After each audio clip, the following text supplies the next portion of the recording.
I'm Jason Lewis. And I'm Flora Gladwin. And I'm Thomas Mills. Welcome to Climate Optimists. As a group of concerned citizens, we're on a journey to explore climate solutions and ways each of us can make a difference. And as a nonprofit organization, it's donations from listeners that enable us to educate and empower people to become climate advocates. So whether you're a longtime listener or you've just discovered us and you like what you hear, consider a donation that aligns with that value. Donating is easy. Just head over to our website, climateoptimist.co, and click the donate button. If you're not ready to become a donor, tell your friends and family about us and give us a review on your favorite streaming platform.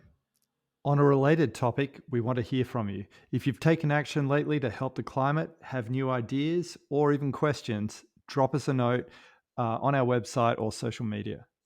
Yeah, we're hoping to start talking about listener comments here on the show. So we need to hear from you first to make that happen. So take a moment after you've listened today and drop us a line. Mm-hmm. As I think most people can attest, climate change has impacted all of us in, some way or another already, whether it's, been more extreme heat, living next to a wildfire or wildfire smoke or flooding. As the impacts intensify, though, there are definitely certain areas out there that are facing the prospect of having to leave their homes completely. This is a near guarantee for some Pacific Island nations that are, sitting near sea level. In other areas, climate impacts, in combination with other factors like political instability, are driving folks to move as well. Yeah, so how big of a problem is climate displacement, and what can we actually do to minimize it? We're going to be exploring these questions and more on today's episode, but before we dive into that, let's talk about this week's reason for hope. Thanks, Flora. Young Australians have been pushing the Australian government to consider the climate implications for projects before approving them. In a bill that was introduced last year to the Parliament by its sponsor, Senator David Pocock, this bill would force the government to consider the climate implications of any project with more than 100,000 tonnes of CO2 emissions over its lifetime. As David Pocock said, as a wealthy country on the global stage, we have a moral obligation to lead. So I am hoping that this bill will get passed and we'll see some action come about because of it. Yeah, I love the youth activism. Feels a little bit similar to the lawsuit in Montana where youth were suing, saying that the state there wasn't taking into account, the environmental impacts of projects on their future. So yeah, it's good to see youth pushing, and we should all be kind of joining the chorus because as folks know, fossil fuel development hasn't stopped yet. Yeah, that was the funny thing about this bill. It came about because the youth in Australia lost a federal court lawsuit about the expansion of the Whitehaven coal mine in 2022. But it's good to see that drove them to push even harder rather than just take a step back. Yeah, we could all learn, that's for sure. Well, with that, let's pivot to our guest who's joining us to explore climate displacement and approaches to minimizing it. Chris Fields is the director of the Stanford Woods Institute for the Environment. He's also professor for interdisciplinary environmental studies at Stanford University. His research focuses on climate change, especially solutions that improve lives now, decrease the amount of future warming, and support vibrant economies. He was also co-chair of Working Group 2 of the Intergovernmental Panel on Climate Change from 2008 to 2015 that published papers like Managing the Risk of Extreme Events and Disasters to Advance Climate Change Adaptation and Climate Change 2014, Impacts, Adaptation, and Vulnerability. Chris holds a bachelor's degree in biology from Harvard College and a PhD in biology from Stanford. Yeah, I think it's tough to find somebody who could be more qualified to speak on this topic today.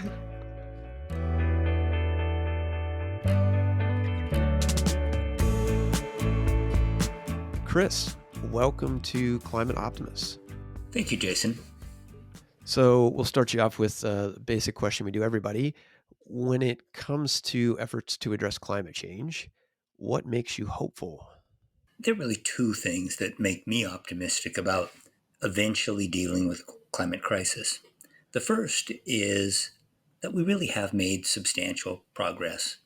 When I started working seriously on climate 20 years ago, the expectation was that business as usual would get us to something like 4 to 5 degrees Celsius above pre industrial. And in the latest assessments, the expectation is that business as usual, even without further policy progress, might get us to something like 2.5 to 3 Celsius above pre industrial. We're certainly not where we need to get, but that's an amazing amount of progress. Arguably, something like a third of the problem has already been solved as a consequence of some things that are put in place by policies for greater energy efficiency or greater use of renewables, and in some cases, simply by an advance of technology. It's a really important factor, and it's a really important foundation to use in starting this conversation. The second thing that gives me optimism is that we have a wide range of technologies for solving the climate problem, for decreasing the emission of the heat trapping gases that are causing climate change. Technologies that are affordable, reliable, and safe, and in many ways provide co-benefits beyond the legacy technologies. We've made progress. We can make more progress. That's what gives me hope. It's good to hear it put in that context. I think sometimes, myself included, it's sort of easy to look at what we have yet to do, right? And to say we're not where we need to be, which is a true statement, but not acknowledging the fact that we have made, substantial progress. So I guess to start things off, can you talk about sort of the scale of human placement that we're sort of forecast to see as a result of climate change? If we think about moving as a primary response to the impacts of a changing climate, we could be talking about a need to move for hundreds of millions of people. But we can also think about these impacts of climate change as being susceptible to a wide range of response strategies where moving may not be the first best option. But there are clearly some places where the climate changes that have already occurred are creating huge pressure for displacement. And we're seeing that in climate induced migration that's already occurring.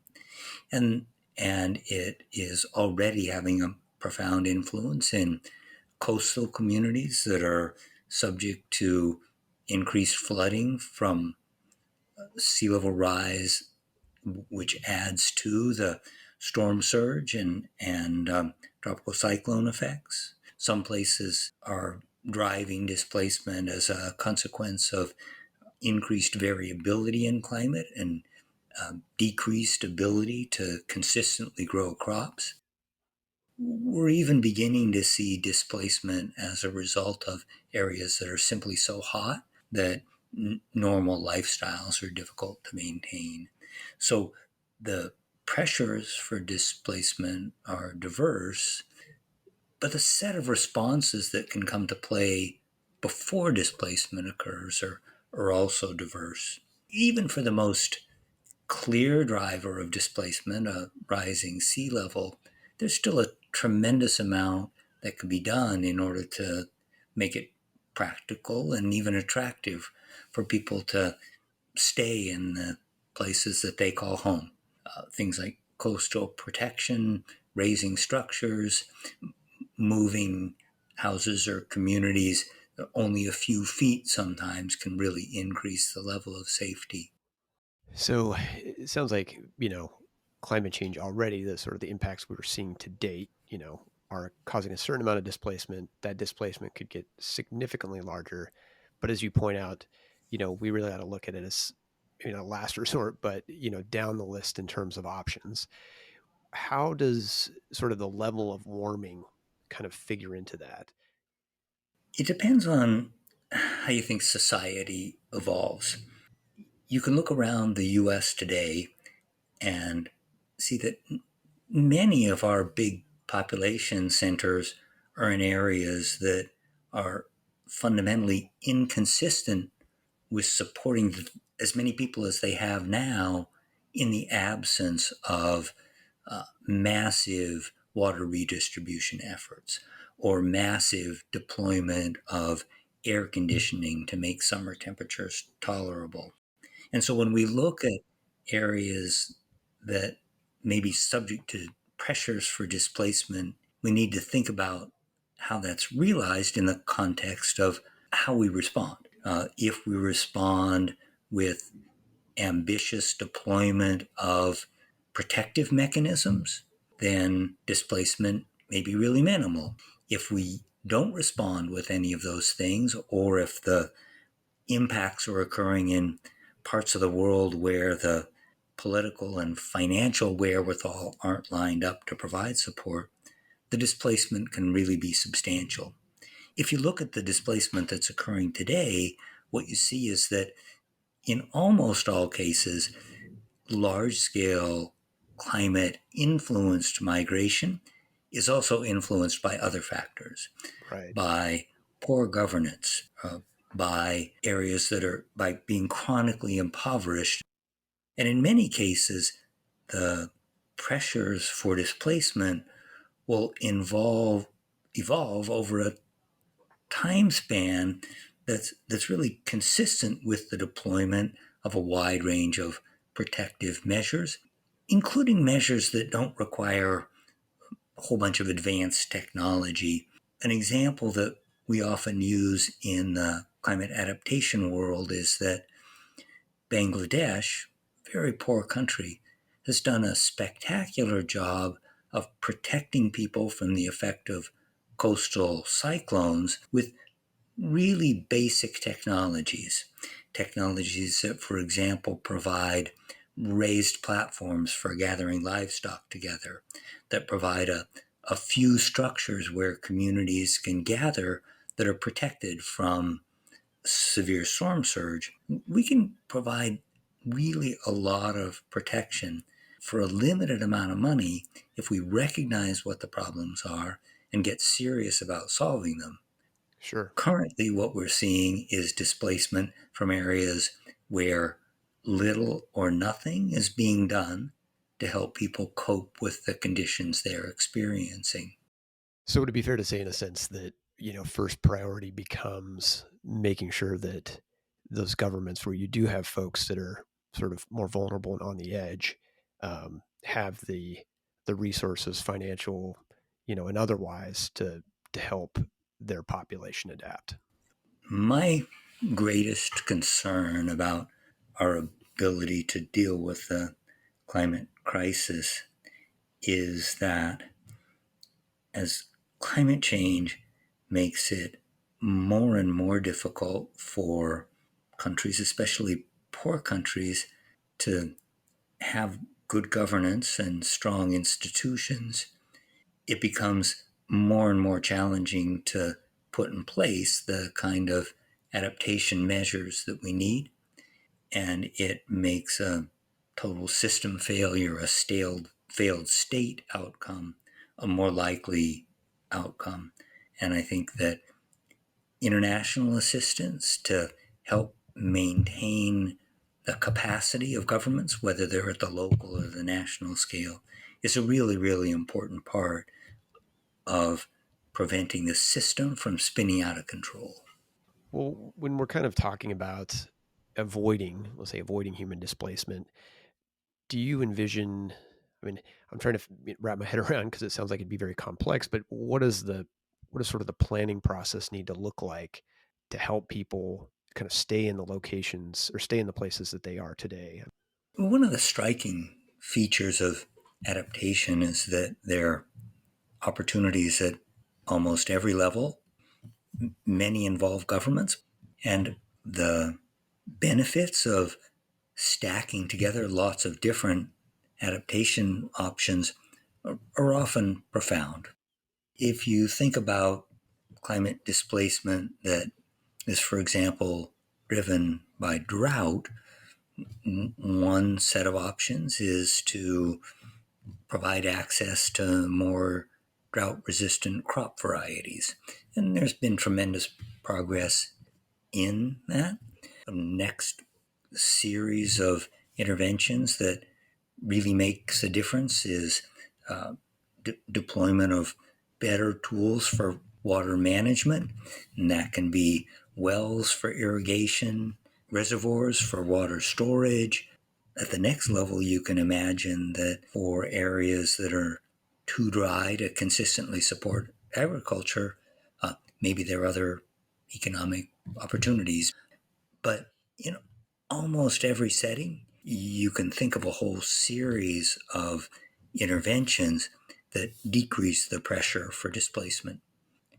Not in every setting, and people often talk about the special challenges of low-lying island states.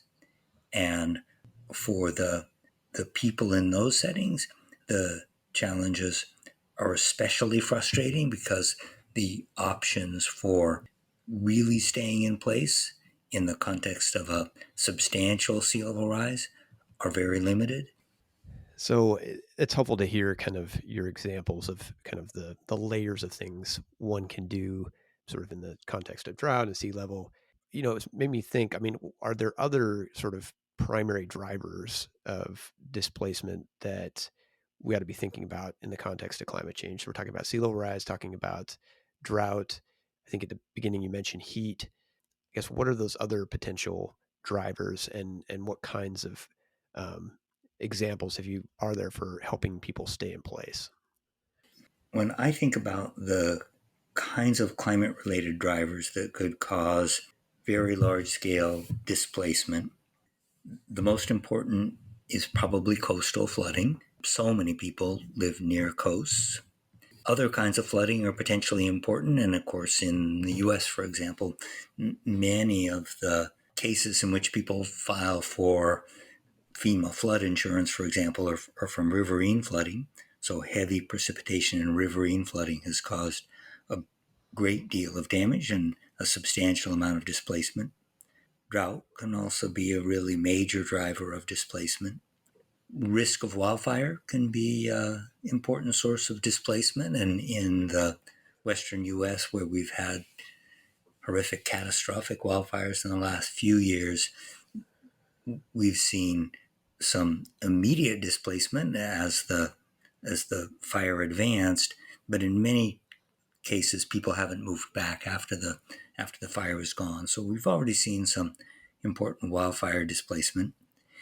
But there are other things that could in the future be causing displacement as well. High temperature in principle could, and we are beginning to see temperatures that are so hot that it's essentially impossible for people to work outside or even to stay outside for extended periods. We could also see large scale displacement that's associated with disease risks.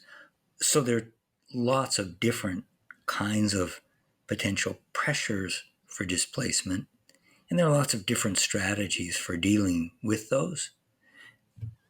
I think it's going to be important as we go from stressor to stressor to start with everyone by saying, what are the things that we might do to eliminate the necessity for people to move before we look hard at moving?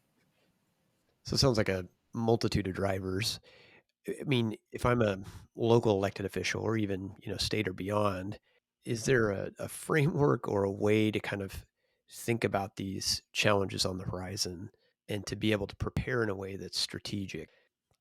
With most climate change impacts, the most effective way to avoid the extreme impacts is to limit the amount of climate change that occurs. And a subtext for this whole conversation should be that if we can limit warming to the range of the Paris Agreement well below 2C, we're going to be way better off than if we end up with even hotter temperatures. So when we think about minimizing the pressures for displacement, minimizing the amount of climate change that occurs is where the conversation should start. When we get past that, it gets into an area where, I'm not sure that there are going to be kind of standard criteria list that policymakers can be looking at that say, at this temperature, this is the number of people who are going to have to move. Because displacement is so contingent on other things that are happening, the number of people that are likely to move is going to continue to be highly uncertain. There are lots of efforts to do thorough analyses of the information that's available, but the set of interacting possibilities is so large that we'll never be in a situation where we can do something other than play out the consequences of particular scenarios that are more illustrative than really being predictions. We know there are going to be some places that are under profound challenges. An example is the city of Miami in Florida is low-lying, and it's built on a very porous rock formation such that even coastal protection doesn't avoid a lot of the flooding. But in wealthy areas like Miami, around the world, what we have seen is that massive deployment of pumping systems can make a difference. And we've seen that kind of creative identification of which of the areas that should be allowed to flood and how you can improve drainage by improving urban layout can really make a difference. I'm confident that we will see more and more displacement, but we need to remember that it should always be considered a second, third, or fourth best option. Right. So, I guess to some degree, this kind of leads into the question of, as individuals, we're thinking about this. It sounds like, first and foremost, the priority remains how do we mitigate our emissions to avoid, higher levels of warming. But if people are hearing this and thinking that they'd like to be able to get involved and support efforts to, avoid displacement to help, I guess, with climate adaptation, what would you suggest? When I think about what individuals can do, the solutions really fall into three buckets. I think of them as lifestyle, invest style, and vote style. Lifestyle, it's really impressive how much individuals can do. Probably the most important thing people can do is think about their transportation options. An electric vehicle is an obvious choice. You can also look around your home, heat pump heater, induction cooktop, heat pump water heater, all those things make sense economically. There are wonderful financial incentives out there for them, and they really do transition us away from being reliant on fossil fuels, especially on the kind of end of pipe methane technologies, which tend to be quite leaky. And of course, home insulation and being really thoughtful about aircraft travel and using offsets when you do aircraft travel. All things that can happen in terms of lifestyle. Also in terms of lifestyle, people should think about their diet, recognizing that consumption of meat, especially red meat, has a really large climate footprint, and just backing off on 1 or 2 servings of red meat a week can really make a difference. In terms of invest style, a lot of us don't really think of ourselves as investors, but we almost all are in terms of retirement programs or the public pensions that we may be a part of. And, making sure that whatever investments we make are being made in climate friendly ways, favoring those corporations that are most likely to lead into the future and most likely to generate good economic returns, but also are pushing us away from the legacy industries that are causing climate change and pulling away the funds that allow them to often be bad actors in the climate space. And then third, in terms of vote style, it's really important to remember that a lot of the solutions to the climate crisis need to come as a consequence of government action at the city level, at the state level, and at the national level. And in recent elections, we've had a really clear partisan difference between which party advocated for climate solutions and which one didn't. And if we want to solve the climate crisis, we have to elect politicians who advocate for ambitious, just, and rapid action. Well, that's a lot of good options for people to get involved, and I like the sort of the spectrum from individual things you could do right there in your home to on the advocacy side. Well, Chris, I just want to say thanks for coming on to the show. Sharing a wealth of knowledge with us on kind of the climate displacement problem and how best to avoid it. And thanks for all you do in your field. I enjoyed talking with you. Thank you very much for the chance.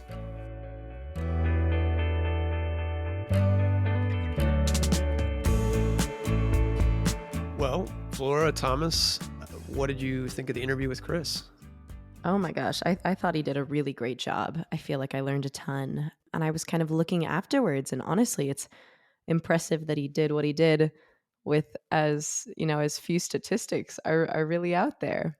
I was digging for them, and I feel like it's pretty hard to find, you know, really reliable stuff considering how much of a multiplier climate change is, which is something that Chris spoke to instead of often the driving factor. But IDMC, which is the Internal Displacement Monitoring Center, has some really good data.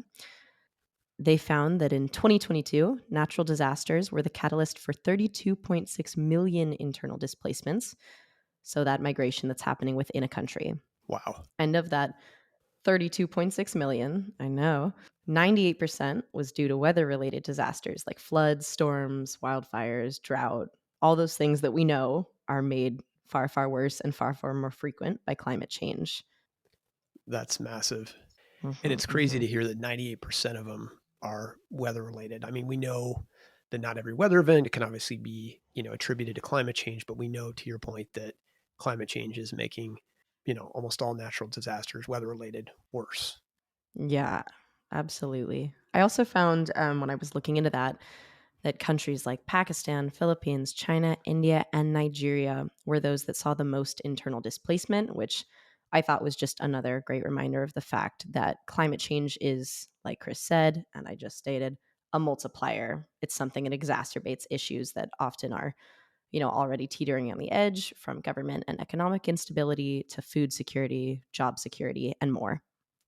Yeah. And, in listening to Chris, I guess I kind of took away something related, which was, when he Hmm. talked about his greatest concern is sort of the impact of like climate change and poor countries, that, those two things kind of coming together, and how, that often leads to, putting a strain on government institutions if you didn't already have instability, which then hinders the ability of a nation to adapt, which then makes them more vulnerable, and the cycle just sort of Oh, yeah. continues, and to the point where you end up with what are called failed states, and we obviously don't want more of that, because then regardless of whether you could potentially stay where you are, if you don't have the infrastructure, the money to do it, then you have massive displacement.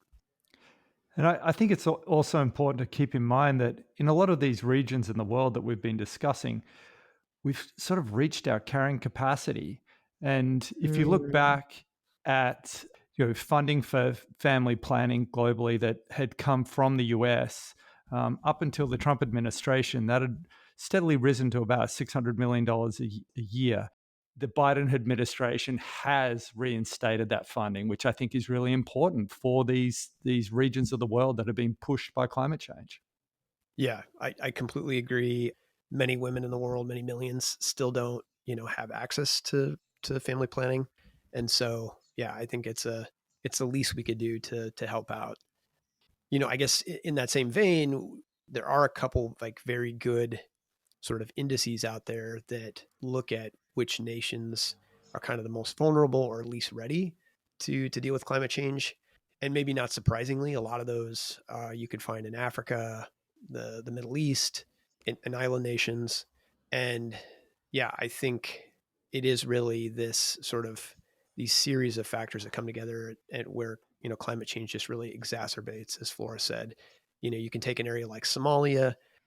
Folks have probably heard about the horrible droughts they were facing, and then this last fall turned into huge floods. And right now you're looking at about, I've seen figures like 4.3 million that are facing hunger. So, combination of things coming together, but because Somalia, is war torn, already poor, the climate impacts, have a much greater impact. Well, I guess to follow on about what David Pocock said earlier, along the lines of, the wealthy nations need to step up to the plate and do something about this. As we've seen the Australian government do at the end of last year, they reached out to the Pacific nations around Australia and said, hey, we will now offer you visas to Australia. And so these visas are basically a way of helping those countries that are low lying, such as Tuvalu, which is only a couple of meters above sea level, to assist with the relocation of those whose homes are threatened by sea level change right now. But it does ring a little bit hollow, though, because last year Australia's CO2 emissions increased by 1%, and it's not looking like we'll hit the targets that we're supposed to be hitting. Because really the big threat to these people is climate change, and Australia is one of the worst per capita emitters in the world. Yeah, that's troubling to hear. I don't think the US is in a different position. I mean, we tend to, write small checks when the reality is the biggest impact that we're having on these low-lying nations is climate change. So yes, we need to be helping out. Yes, we need to be writing bigger checks, but we also need to be cutting our emissions. Yeah. It's the best thing that we could do for a lot of these places. I think the other thing that's important is that we're investing in sort of the most economical solutions out there for addressing climate change or for adapting to climate change, given that we only have so many dollars. And I think a couple of areas that are really key are going to be, helping small farmers around the world. They produce over a third of the world's food, feed billions of people, and they tend to be more vulnerable to climate impacts. And I think another area that's going to be really key is investing in nature-based solutions, things like mangroves that protect coastlines while at the same time sequestering carbon, or wetland Mhm. restoration that reduces the risk of flooding and also helps store and clean water. So you really, Mother Nature is one of the best returns on investment you can get when it comes to a climate solution. We need to be pushing more money that way. That's a really great point, Jason. I feel like I was stumbling upon that a lot too. There was this awesome quote that I read in a New York Times article that was talking about urban areas in Singapore, which can have just this incredible heat difference between urban areas, up to like 6 degrees Celsius difference between urban areas and rural areas, which is astounding. And there's a huge movement there to get more trees back into the cities, planting them, but then also providing the finance to actually treat those as, a climate investment, as real infrastructure, not as something that we just plant and then leave alone. But there was this awesome quote in the article by an engineer who's named Brian Stone Jr., the director of Urban Climate Lab at Georgia Institute of Tech. And he said, if you wanted to invent the most effective kind of climate management technology from the ground up, you could spend a lot of time trying to do that. You would just engineer a tree, which I thought was clever and, an important point. Yeah, it is still important that we continue to highlight these things and say, great, it's fantastic that we're doing some of these positive things, but we've got to get on top of this fossil fuel expansion and bring it to a halt very rapidly. I take the Australian government, for example, who still support the Barrett gas hub, which will have as many emissions as all of Australia combined for 13 years straight, just from one gas project. Yeah, I mean, and not all the blame sits with Australia. The True that. U.S. and other developing countries are continuing to expand their fossil fuel infrastructure. So you can't say on the one hand that you're taking climate change seriously and then continuing to drill. Well, with that, let's talk about what each of us can do to help with the issue of climate displacement. And we've got two options this week. The first, we'd like to ask folks everywhere, because it's an issue everywhere, to push your elected officials, send them an email, and ask them to increase climate finance contributions. There's a lot of different funds out there, all intended to help these developing countries adapt and become less vulnerable. We'll have talking points on our website. And then the second option that we've also highlighted is to take the opportunity to look and see if your community has a climate resiliency plan in place. And if they don't, another opportunity to call on your local elected officials to try to implement one. Well, I think that's a wrap for this week's episode. Thanks to everybody for tuning in. Our next episode will be dropping on March 12th, so tune back in then. And as a reminder, as Thomas pointed out earlier, we really want to hear from you about your actions you've taken to help address climate change. Take a moment to submit a comment on our website, send us a message over social media, whatever's easiest, but we do want to hear from you. Climate Optimists is made possible by Climate Stewards Collective. You can find us on the web at climateoptimists.co. And don't forget to follow us on social at Climate Optimists Podcast.